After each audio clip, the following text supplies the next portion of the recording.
तो मैं बता रहा था कि जिस भी सॉफ्टवेयर ऑर्गेनाइजेशन से आपने कोई भी काम किया है, वो चाहती है कि जब भी आप एंड यूजर को हैंड ओवर करें तो उसमें किसी भी किस्म का कोई एरर ना हो। तो कुछ इसको सॉफ्टवेयर को जो है ना टेस्ट करने की जिम्मेदारी जो है ना ऑर्गेनाइजेशन की अपनी होती है। तो उसने बाकायदा एक रोल क्रिएट किया होता है टेस्टर का। वो कोई भी टेक्निकल बंदा हो सकता है, नॉन टेक्निकल बंदा भी हो सकता है, क्योंकि टेस्टिंग का अगर हम टाइप देखेंगे कि कुछ टाइप्स ऐसे होंगे जिसमें हमें प्रोग्रामिंग का या कह लो कि जिस फील्ड का जिसमें सॉफ्टवेयर डेवलप किया गया है उसका नॉलेज होना जरूरी होगा। और कुछ ऐसे होंगे कि उसमें नॉन टेक्निकल बंदा जिसको प्रोग्रामिंग लैंग्वेज या उस डाटा स्ट्रक्चर्स या उस प्लेटफॉर्म पे जिसपे कोई एप्लीकेशन डेवलप की गई है उसका नॉलेज नहीं भी है, लेकिन वो फिर भी टेस्टिंग करेगा। ऑर्गेनाइजेशन की भी जिम्मेदारी है कि जब वो हैंड ओवर करे उससे पहले वो तमाम की तमाम चीजों को टेस्ट करके फिर आगे हैंड ओवर करे। तो एक टेस्टिंग जो है ना विद इन ऑर्गेनाइजेशन होती है। और बिल्कुल इसी तरह एक टेस्टिंग हमारे पास ऐसी है जो आउट ऑफ द ऑर्गेनाइजेशन होती है। अब जैसे ही आप कोई सॉफ्टवेयर पहले बनाते हो ना, तो फौरी तौर पे उसे पब्लिकली रिलीज नहीं करते। सबसे पहले जो है ना आप उसका एक अल्फा वर्जन रिलीज करते हो। अल्फा वर्जन क्या होता है कि जो with in the soft company के अंदर कुछ मखसूस बंदों को जो है ना उस तक आप एक्सेस दे देते हो कि वो उसको यूज कर सकते हैं।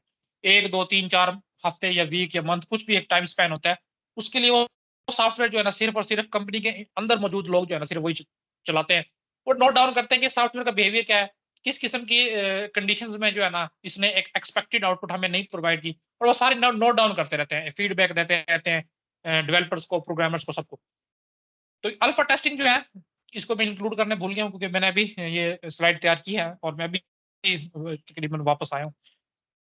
अल्फा टेस्टिंग जो है वो विद इन ऑर्गेनाइजेशन होगी, इसको मैं बाद में ऐड भी कर दूंगा, इसको याद रखना है।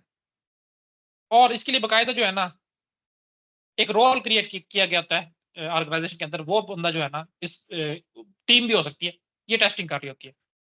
अच्छा, कुछ मखसूस टाइम के बाद जो है ना उन्होंने काफी सारे इसको कह लो फीडबैक प्रोवाइड कर दी होती है, उसके हिसाब से जो है ना डेवलपर या प्रोग्रामर ने उसमें करेक्शन कर ली होती है, उसको डिबग कर लिया होता है। तो फिर एक सॉफ्टवेयर जो है ना वो एक बीच में एक इसके फील्ड होती है जिसको हम आरसी बोलते हैं, कि सॉफ्टवेयर इतना मेच्योर हो चुका होता है कि वो रिलीज करने के काबिल हो जाता है। RC stands for release candidate. आपने अक्सर देखा होगा RC1, RC2, RC3 के नाम से जो है ना काफी सारे जो अभी बीटा वर्जन से भी पहले आते हैं, आरसी सॉफ्टवेयर को बोलते हैं रिलीज कैंडिडेट। तो इस काबिल होते हैं कि उनको पब्लिकली रिलीज किया जा सकता है। तो कुछ कंपनीज जो है ना या ऑर्गेनाइजेशन जो है सॉफ्टवेयर को आरसी बना के लॉन्च कर देती है कुछ मखसूस ग्रुप ऑफ पीपल्स के लिए।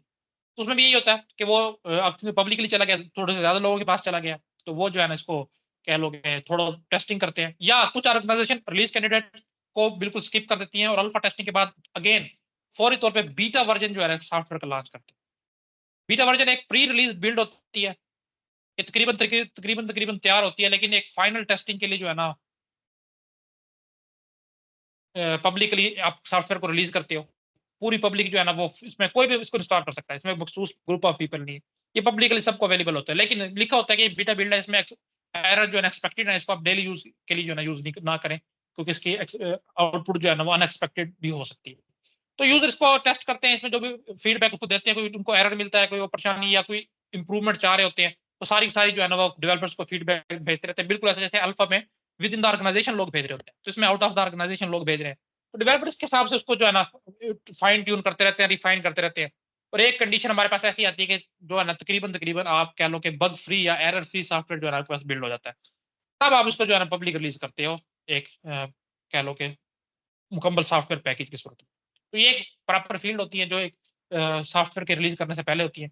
अब ये बीटा, ये अल्फा पढ़ी है हमने, इसके अंदर मजीद कौन कौन सी होती है वो हम देखेंगे कि ऑर्गेनाइजेशन के अंदर रहते हुए अल्फा टेस्टिंग तो एक अम्ब्रेला टर्म है, ब्रॉड टर्म है, उसके अंदर मजीद कौन कौन सी है। इस तरह बीटा टर्म है, उसके अंदर कौन कौन सी लाई करती हैं, ये सारी हम आगे चल के देखेंगे।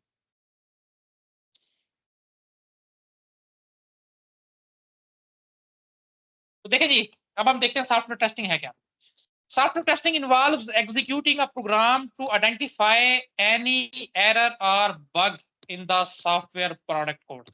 कि किसी भी सॉफ्टवेयर में कोई एरर या जिसको आप टेक्निकल टर्म्स में बग बोलते हो। अच्छा, एक मिनट दीजिएगा मुझे।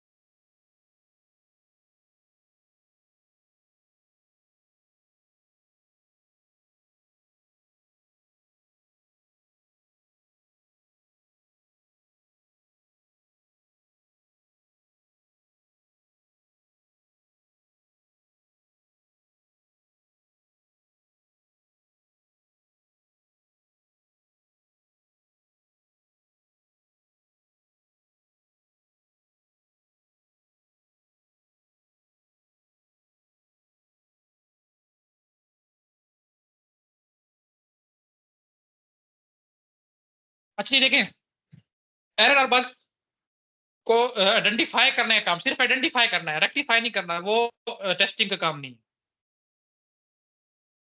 तो सिर्फ आपने कोई एक बग या एरर जो है किसी भी तरह से है, वो फंक्शनैलिटी के हिसाब से हो सकता है, सॉफ्टवेयर की नॉन फंक्शनल रिक्वायरमेंट के हिसाब से हो सकता है, कोई भी हो सकता है। अगर आपने कोई एरर ये कह लो कि अनएक्सपेक्टेड उसका बिहेवियर नोट डाउन कर लिया है, तो ये काम होता है सॉफ्टवेयर टेस्टिंग का। This process takes into account all aspects of the software, कौन कौन से, इंक्लूडिंग इट्स रिलायबिलिटी। देखो अब मैंने बताया कि नॉन फंक्शनल रिक्वायरमेंट्स का भी ख्याल रखा जाता है। तो रिलायबिलिटी हो गई, स्केलेबिलिटी हो गई, पोर्टेबिलिटी होगी, रीयूजेबिलिटी होगी, और इस तरह काफी सारे जिनके आखिर में वाई वाई आते हैं, वो सारी नॉन फंक्शनल रिक्वायरमेंट्स के अंदर लाई करती हैं। तो इन सारों का भी ख्याल रखा जाता है। The main goal of software testing is to ensure that the system and its components meets the specified requirements and work accurately in every case। किसी भी सॉफ्टवेयर को बनाने से पहले आप एसआरएस डेवलप करते हैं। एक मिनट दीजिएगा सिर्फ मुझे यार।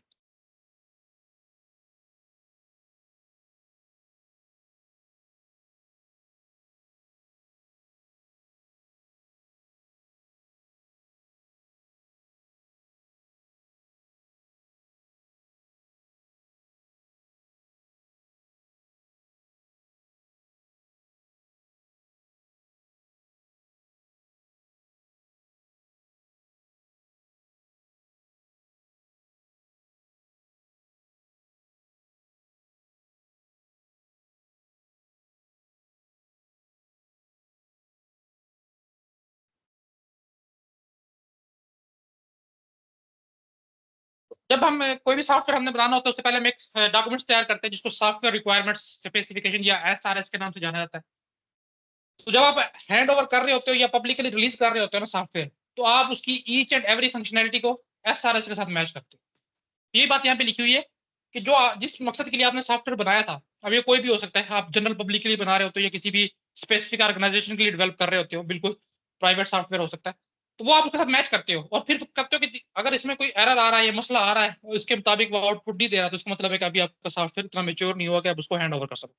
तो टेस्टिंग जो है हमेशा कोई ना कोई एक आपके पास क्राइटेरिया होता है, उसको सामने रख के जो है ना आप टेस्टिंग करते हो। कोई ना कोई आपके पास कह लो कि एक्सपेक्टेड आउटपुट होती है, वो आपने सामने रखी होती है, और उसके मुताबिक फिर आप सॉफ्टवेयर को इनपुट या इंस्ट्रक्शन देते हो, और फिर जो आपका सॉफ्टवेयर है एक एक्चुअल आउटपुट जो है क्रिएट करता है, उसको फिर आप एक्सपेक्टेड आउटपुट के साथ कंपेयर करते हो। यानी कि बिहेवियर है, जैसे मैं कह रहा हूँ कि यार अगर मैंने एक सॉफ्टवेयर बनाया, वो मुझसे पूछ रहा है कि आप कोई भी एक इंटीजर नंबर जो है ना इंटर करो। अब उसका एक्सपेक्टेड आउटपुट ये है कि उसने इंटीजर नंबर इंटर किया, उसने टेबल जो है जनरेट कर दिया, ये इसका एक्सपेक्टेड आउटपुट है। अब उसने मुझसे, मैंने सॉफ्टवेयर को रन किया, उसने मुझसे पूछा कि आप एक नंबर इंटर करें ताकि मैं टेबल जनरेट करूं, और मैंने ए की बजाय जो है ना ए इंटर कर दिया, कैपिटल कैरेक्टर ए इंटर कर दिया। तो देखो यूजर जो है या कोई भी यूज करने वाला है, उस पर पाबंदी है। आपने ये चीज़ देखनी है कि अगर वो ए इंटर कर देता है तो उसका क्या बिहेवियर होगा, आपने उसको कैसे टैकल करना है। तो लेट्स से मैंने ए कर दिया, अगर तो मैंने कोई भी एक्सेप्शन हैंडलिंग या इस तरह की कोई भी टेक्निक यूज नहीं की, तो रन टाइम एरर आके जो है ना मेरा सॉफ्टवेयर क्रैश कर जाएगा। तो ये चीज मैं टेस्ट कर रहा हूँ कि अगर फॉर एग्जाम्पल यूजर ने ए दे दिया तो क्या होगा, तो मुझे पता चल गया अच्छा इसका एक्चुअल बिहेवियर ऐसे होगा, तो फिर मैं उसके हिसाब से जो है ना इसको एरर फ्री या कह लो कि टैकल करने की कोशिश करूंगा। यार अगर वो ए इंटर कर देता है ना, तो उसके लिए मैं कोई केस बनाऊं, जिसको हम यूज केस बोलते हैं, कि मैं ये केस भी हो सकता है, इस केस में मैं अपना सॉफ्टवेयर का जो है बिहेवियर वो कैसे रखूंगा, फिर मैं उसको अलग से एक डिजाइन डेवलप करूंगा। हाँ, अगर उसने ए इंटर कर दिया, यानी कि चेक्स लगाऊंगा, इफ कंडीशन लगाऊंगा, ये लगाऊंगा, तो बजाय इसके रन टाइम पे एरर हो, उसको आप शो करवा दो कि आपने जो है ना कोई करेक्टर इंटर किया है, और हम आपसे कह रहे हैं कि आप जो है ना कोई डिजिट या इंटीजर वैल्यू इंटर करो। इस तरह की चीजें सारी जो है ना बारी बारी चेक की जाती है कि ये क्या आया, कि वो इस तरह से काम कर रहा है या नहीं। तो ये हमारे पास सॉफ्टवेयर टेस्टिंग है। तो इसमें हम शुरू करते हैं, उसकी दो मेन कैटेगरीज है, एक मैनुअल टेस्टिंग है और एक आपके पास ऑटोमेशन टेस्टिंग है, यानी कि जो टूल्स के थ्रू होती है। देखो बहुत बहुत बड़े बड़े सॉफ्टवेयर होते हैं, ईच एंड एवरी लाइन को टेस्ट करना पॉसिबल नहीं है। हाँ, छोटा सॉफ्टवेयर है तो आप कर भी सकते हो, आपके पास बंदे भी ज्यादा हो सकते हैं, लेकिन अब जैसे कि फॉर एग्जाम्पल एक माइक्रोसॉफ्ट की वर्ड बनाया गया, पता नहीं कितनी लाइन ऑफ कोड्स होगी उसकी, पता नहीं कितना उसका हैवी किस्म का फाइल है, उसकी each and every possible input दे के उसके एक्सपेक्टेड आउटपुट को चेक करना पॉसिबल नहीं है। तो हमें हमारी जरूरत पड़ जाती है कि हम किसी ना किसी ऑटोमेटेड टूल्स की जो बनाए गए हैं स्पेसिफिक इसी पर्पज के लिए, कि वो ब्रूट फोर्स तरीके से पहली इनपुट से लेके बारी बारी बारी बारी सारी आउटपुट देके जो है ना चेक करते हैं कि इसके अगेंस्ट आपके सिस्टम का क्या बिहेवियर होगा। तो कुछ है जो आप हमारी मजबूरी बन जाती है कि हम टूल्स की मदद से करते हैं, उसको हम ऑटोमेशन टेस्टिंग में लेके आएंगे। और कुछ है जो हम खुद यानी कि ह्यूमन बीइंग जो है ना वो टेस्टिंग करता है, उनको हम बोलते हैं मैनुअल टेस्टिंग, जो कि आप खुद कर रहे हो। हम देखते हैं कि मैनुअल टेस्टिंग है क्या। Manual testing is the process of verifying an application functionality by client requirements without using any automated techniques. ये मैंने पहले बता दिया कि आप टेस्ट करोगे, उसके आउटपुट को मैच करोगे, लेकिन किसी भी कंप्यूटराइज्ड ऑटोमेटेड टूल के इस्तेमाल किए बगैर। अच्छा, we do not need to have in-depth knowledge of any testing tool to do manual testing in application। क्यों? बिल्कुल, जब हमने कोई टूल यूज ही नहीं करना तो हमें किसी टूल का इन-डेप्थ नॉलेज होने की जरूरत ही नहीं है। तो ये बात यहाँ पे लिखी हुई है। तीसरा पॉइंट लिखा हुआ है कि कितनी टाइप्स की मैनुअल टेस्टिंग, ये हमारे फोकस का है। 3 टाइप की है जी, white box testing, black box testing और ग्रे बॉक्स टेस्टिंग। अब देखते हैं बारी बारी व्हाइट बॉक्स टेस्टिंग क्या है, ब्लैक बॉक्स टेस्टिंग क्या है और ग्रे बॉक्स टेस्टिंग क्या है। अच्छा देखो, व्हाइट बॉक्स टेस्टिंग इसको आप मुख्तलिफ नामों से कहीं कहीं पे लिखो देख सकते हो। ग्लास बॉक्स टेस्टिंग भी इसको बोलते हैं। अच्छा, क्लियर बॉक्स भी कहीं पे आप इसको लिखो देख सकते हो। स्ट्रक्चरल टेस्टिंग भी आप इसको लिखा हुआ देख सकते हो।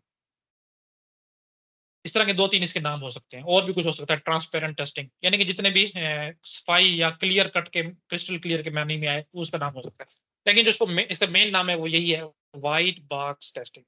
अब इसे व्हाइट बॉक्स से क्या मुराद है कि लेट्स से आपका सॉफ्टवेयर जो है ना एक बॉक्स के अंदर पड़ा है और बॉक्स ट्रांसपेरेंट है, ये आपका सॉफ्टवेयर यहाँ पे लाई कर रहा है, तो आप उस सॉफ्टवेयर को देख सकते हैं। इस तरह से इसको ज़हन नशीन करने की कोशिश करो। तो उसमें देखने से मुराद ये है कि जो बंदा टेस्टिंग कर रहा है ना वो सॉफ्टवेयर के अंदर झांक सकता है।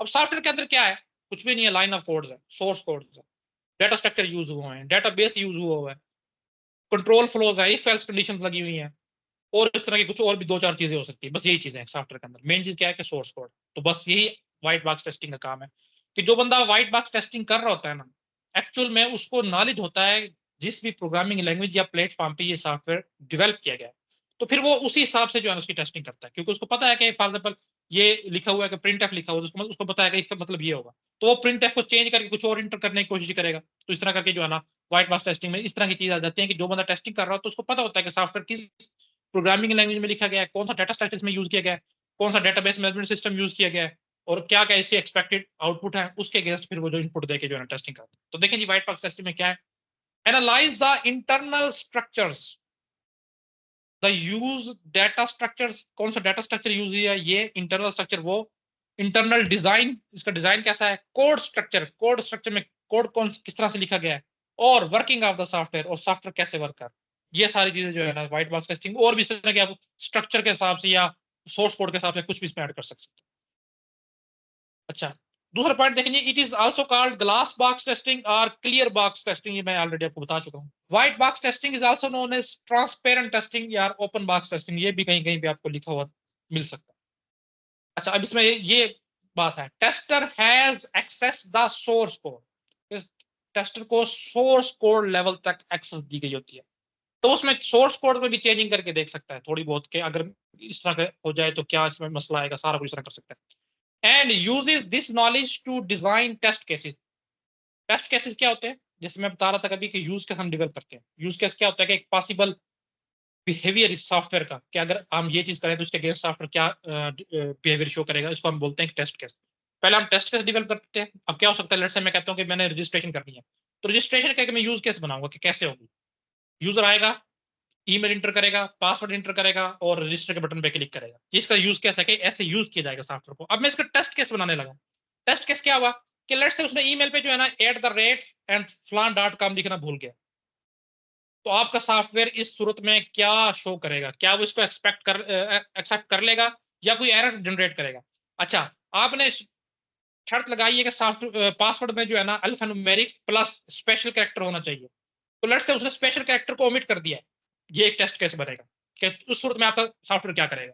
अच्छा, रजिस्ट्रेशन के बटन पे उसने डबल क्लिक कर दिया है, तो क्या वो 2 दफा रजिस्टर हो जाएगा बंदा सेम क्रेडेंशियल्स के साथ, या एक ही दफा होगा और दूसरी दफा उसको मैसेज शो किया जाएगा कि आप ऑलरेडी रजिस्टर्ड हो। तो ये 3-4 यूज केसेस मैंने सिंपल एक यूज केस आपको बना के दे दिए कि इस तरह टेस्ट केसेस बन सकते हैं। तो टेस्टर वही करता है, क्योंकि उसको पता है कि इसमें कोड में ये चीज लिखी गई है, तो उस हिसाब से फिर वो टेस्ट केस बनाएगा कि अच्छा सोर्स कोड को मैं टेस्ट करता हूँ, वो केस बनाएगा और फिर उसको वेरीफाई करेगा क्या ये सोर्स कोड के साथ मैच कर रहा है या नहीं।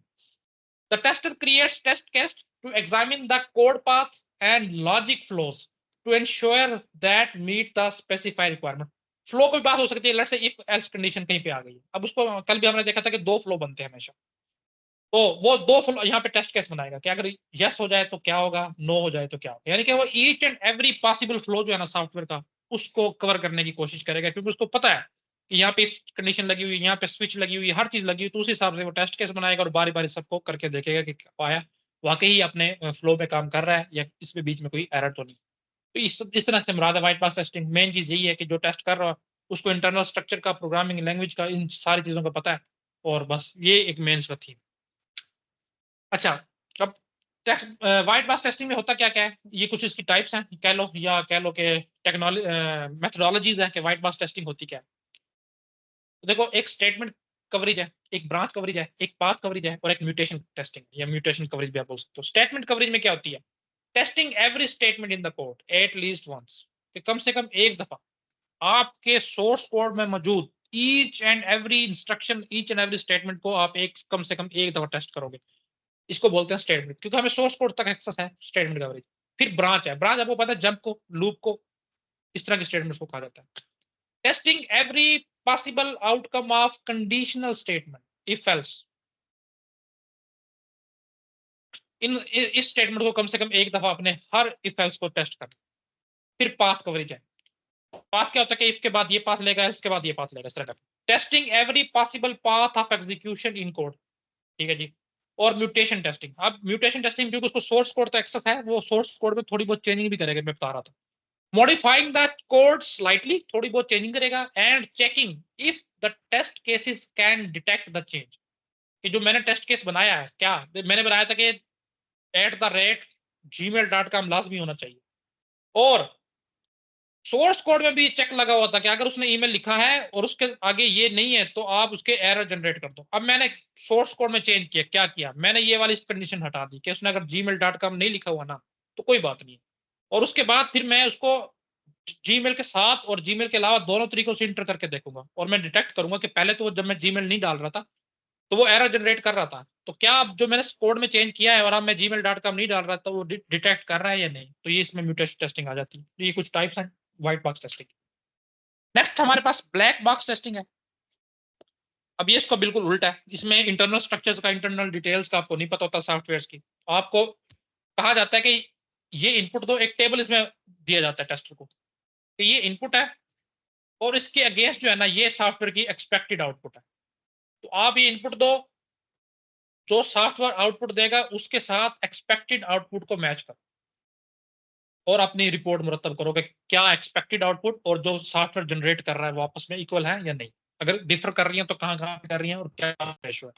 तो इस तरह से ब्लैक बॉक्स टेस्टिंग की जाती है। देखो, black box testing is a testing technique in which the internal workings, internal structures, internal details, कुछ भी लफ्ज आ सकता है, of the software are not known to the tester. Tester को नहीं पता होता कि सॉफ्टवेयर किस लैंग्वेज में लिखा गया है, कौन सा डाटा स्ट्रक्चर है, किस प्लेटफॉर्म पे बनाया गया है, क्या उसमें डेटाबेस मैनेजमेंट सिस्टम यूज किया गया है, कुछ भी, इसका कुछ भी नहीं पता होता। बस उसको ये बता दिया जाता है कि इनपुट दोगे तो उसके अगेंस्ट ये आउटपुट आएगी, अब देखे देखो क्या वाकई आ रही है। The tested only focus on the input, वो सिर्फ इनपुट पे फोकस करेगा, एंड आउटपुट, और जो सॉफ्टवेयर आउटपुट दे रहा है उसको। Tester is not concerned with the internal knowledge और implementation of the software, but बल्कि rather focus on validating the functionality based on the profile specific requirements, जो हमने इसको एक्सपेक्टेड आउटपुट दे दिया है और जो सॉफ्टवेयर जनरेट कर रहा है उसकी बेस पे सिर्फ इसका काम यह है कि वैलिडिटी, यानी कि वैलिड है या नहीं वाकई आउटपुट, इस चीज को टेस्ट करना जो है वो ब्लैक बॉक्स टेस्टिंग का मेन कह लो कि गोल है। अब इसमें भी बिल्कुल उसी तरह तीन चार मेथोडोलॉजीज आती है। कौन कौन सी है, एक है इक्विवेलेंस पार्टीशनिंग, दूसरी है बाउंड्री वैल्यू एनालिसिस, तीसरी है हमारे पास डिसीजन टेबल टेस्टिंग, और लास्ट वन है state transition testing. Equivalence partitioning क्या होती है, देखो इसमें क्या होता है कि आप इनपुट को जो है ना मुख्तलिफ पार्टीशन में डिवाइड कर लेते हो। लेट्स से आपके पास टोटल एक यूज केस में 20 इनपुट्स बन रही हैं तो आप 5 5 में कर लो,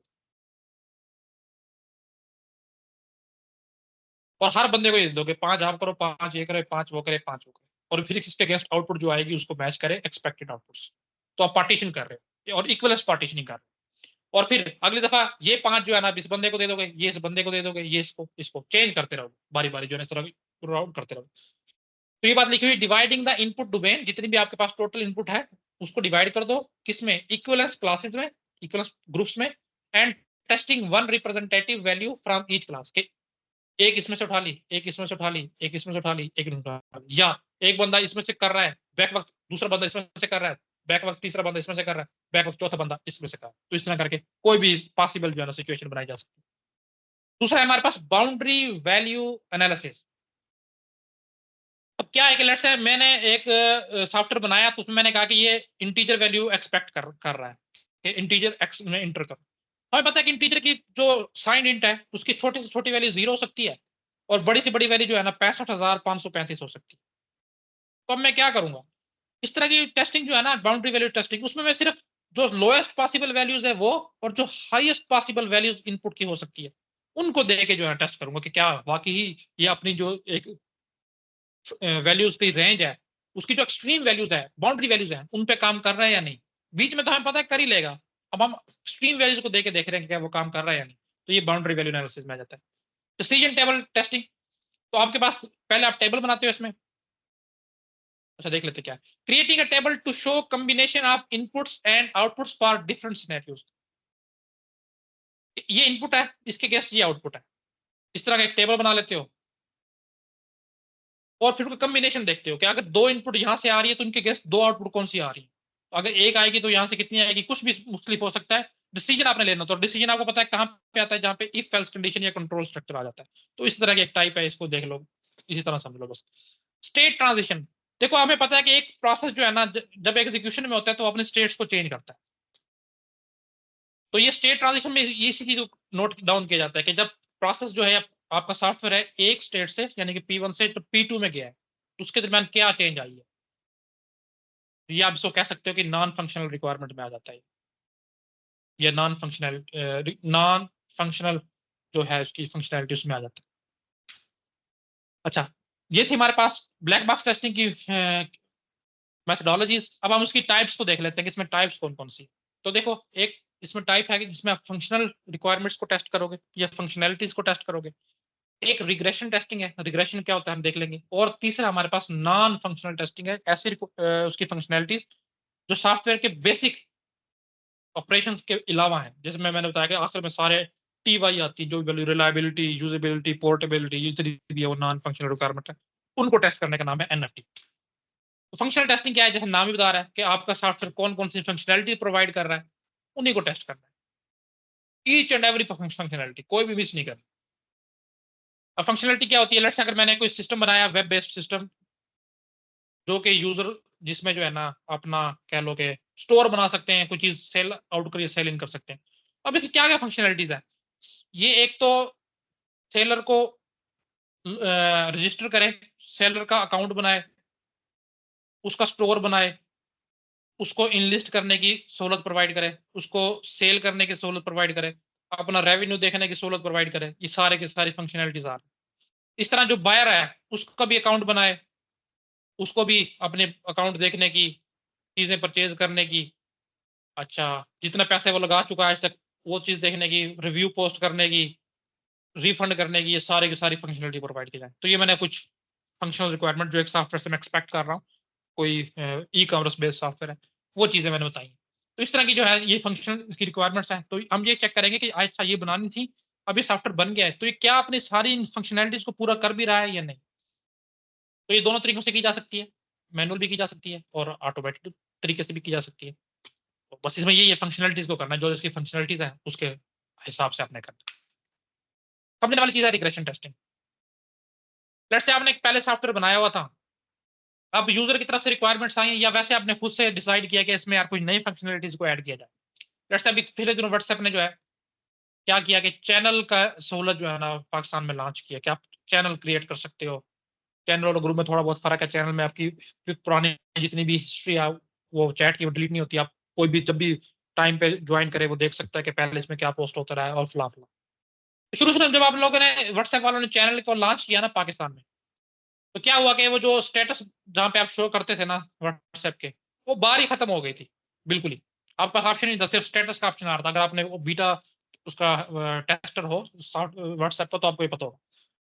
तो एक दो दिन बिल्कुल इसी तरह चलता रहा, तो फिर उन्होंने अलग अलग दो टैब्स बनाई थी, एक चैनल की और एक स्टेटस की। तो शुरू में जो है ना स्टेटस वाली टैब ही खत्म हो गई। तो रिग्रेशन टेस्टिंग यही है कि जब आप एक सॉफ्टवेयर को मॉडिफाई कर रहे हो, जो पहले ठीक ठाक चल रहा था उसमें, या तो आप खुद से या क्लाइंट की कोई रिक्वायरमेंट्स आई हैं उसको आपने इंक्लूड करना है। तो आप देखोगे कि यार ये जो नई चीज मैंने इंक्लूड की है, ये नया जो पीस ऑफ कोड मैंने या कोई नया फंक्शन ऐड किया है, इसके ऐड करने से क्या जो पहले ठीक ठाक काम कर रहा था ये सॉफ्टवेयर, उस पर तो कोई फर्क नहीं पड़ गया।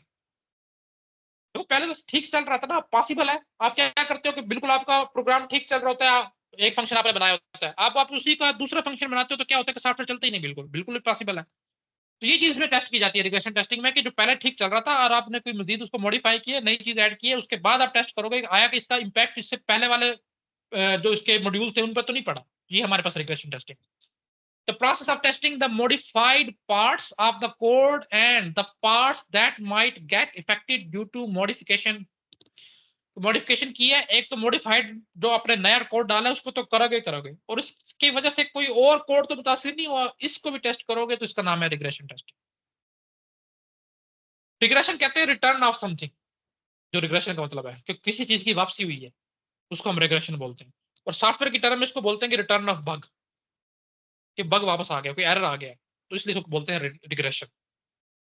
It ensures that newly added code is compatible with the existing code. Regression testing का ये मकसद है कि ये इंश्योर करती है कि जो नया कोड आपने नया मॉड्यूल ऐड किया है ये पहले कोड के साथ कंपैटिबल है। A new software update has no impact on the functionality of the software। दूसरे लफ्ज में आप ये कह सकते हो कि कुछ नई सॉफ्टवेयर अपडेट आई है, तो उसकी जो पहली फंक्शनैलिटी थी उस पर कोई असर नहीं पड़ा इससे, इस चीज का नाम है रिग्रेशन टेस्टिंग। नेक्स्ट हमारे पास है नॉन फंक्शनल टेस्टिंग। जैसे अभी मैं बता रहा था कि जिसके आखिर में IBT TY वगैरह आ जाता है, जितने भी लफ्ज हैं वो नॉन फंक्शनल रिक्वायरमेंट्स में आ जाता है, और उनकी टेस्टिंग करना वो नॉन फंक्शनल टेस्टिंग कहलाती है। अब ये बहुत सारी होती है। लेट्स से लोड टेस्टिंग की मैं एग्जांपल दे देता हूँ। इसमें ये है कि आप जो है ना अन्य वाह इनपुट दे के जो है ना सॉफ्टवेयर का बिहेवियर नोट करते हो कि क्या लेट्स से मैंने कहा कि आप जो है ना एक वक्त में इसको 64 इंस्ट्रक्शन दे सकते हो, तो मैं इसको 100 इंस्ट्रक्शन जो है ना एक वक्त में दे के चेक करूंगा कि आया 100 के साथ भी ये काम कर रहा है, अगर नहीं कर रहा तो कितना स्लो डाउन हुआ है, क्या इसका एडवर्स इफेक्ट आया है। तो इस तरह की टेस्टिंग जो सिस्टम की ओवरऑल परफॉर्मेंस से रिलेटेड होती है, फंक्शनैलिटी से रिलेटेड नहीं है, बाकी जितने भी एस्पेक्ट है, परफॉर्मेंस है, स्पीड है, अच्छा, और इसके अलावा क्या हो सकता है, यूजेबिलिटी है कि इतने आपने लोड डाल दिया कि अब यूज होने के काबिल रहा भी है नहीं, इस तरह की जो चीजें हैं वो NFT में आती हैं। और इसकी मुख्तलिफ टेक्निक्स हैं। जैसे अभी मैंने एक लोड टेस्टिंग बताई, इसी तरह एक मंकी टेस्टिंग है। मंकी टेस्टिंग क्या है कि आप रैंडम कीबोर्ड पे बैठ जाते हो और इंटर करना शुरू कर देते हो, जैसे बंदर बैठ जाता है और हाथ पाव मारना शुरू कर देता है, कोई भी इनपुट जा रही है, कोई उसका रिदम नहीं है, कोई कुछ नहीं है, और उसके अगेंस्ट आप टेस्ट कर रहे हो कि आपका सॉफ्टवेयर कैसे बिहेव कर रहा है। इस तरह की और सारी भी है, तो कभी हुआ तो इंशाल्लाह हम उसको भी देख लेंगे। अच्छा, इनके बाद हमारे पास ग्रे बॉक्स टेस्टिंग है। अब ये देखो, ब्लैक बॉक्स में था कि हमें इंटरनल स्ट्रक्चर का बिल्कुल ही नहीं पता, और व्हाइट बॉक्स में था कि सारा का सारा पता था। अब हम चाह रहे हैं कि यार हम ऐसी टेस्टिंग करें जिसमें कुछ हमें पता हो कि सॉफ्टवेयर की, जैसे मैं कह देता हूँ C++ में बना है, या रेयर डाटा स्ट्रक्चर को यूज करते हुए ये फलां प्रोग्राम लिखा गया है, तो इस तरह की कुछ चीजें मुझे पता हो।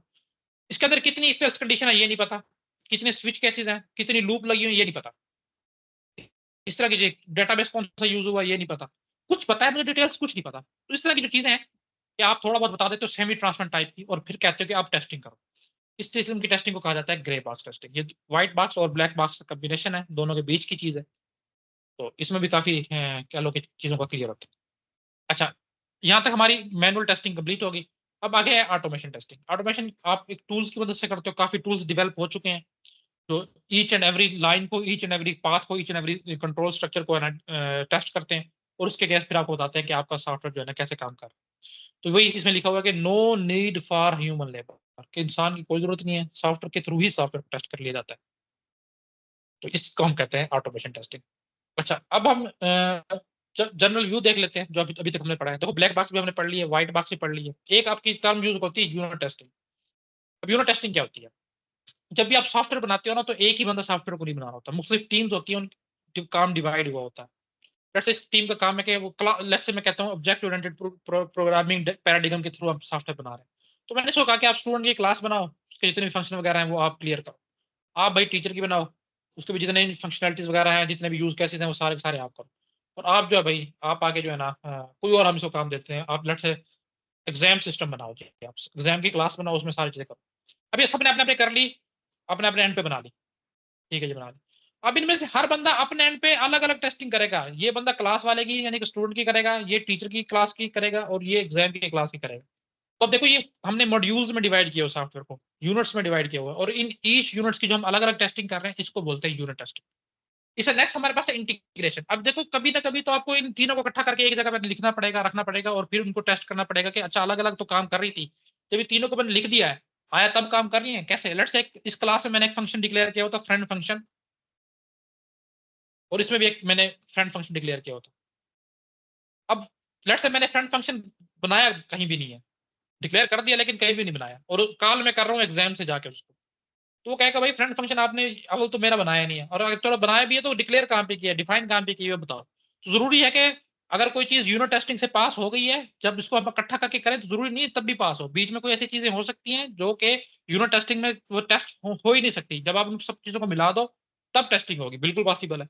तो इंटीग्रेशन टेस्टिंग यही है कि आप इन इंडिविजुअल यूनिट्स को, मॉड्यूल्स को इकट्ठा करके जब एक सिस्टम बनाने की कोशिश करते हो, और उस वक्त जो टेस्टिंग करते हो उनको बोला जाता है इंटीग्रेशन टेस्टिंग।